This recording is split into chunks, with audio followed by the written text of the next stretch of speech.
السلام عليكم ورحمة الله. مكسيمة 2018 صبغ الوكالة بانوراما الفل. هذه يا اخوان تجي جلد وبانوراما فيها مواصفات اس في. مكسيمة اعيد ولا كمل؟ خلنا نكمل.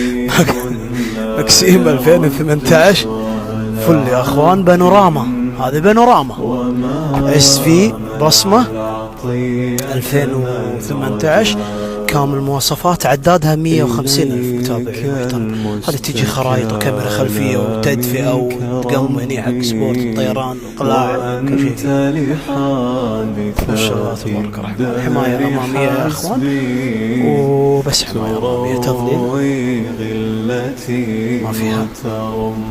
مكسيمة ثمنته وكالة الموتر ما شاء الله تبارك الرحمن. بدي حلو صبغ وكالة شرط الفحص بالكامل موجود عند أخوانكم أنوار العرضية. السلام عليكم ورحمة الله وبركاته.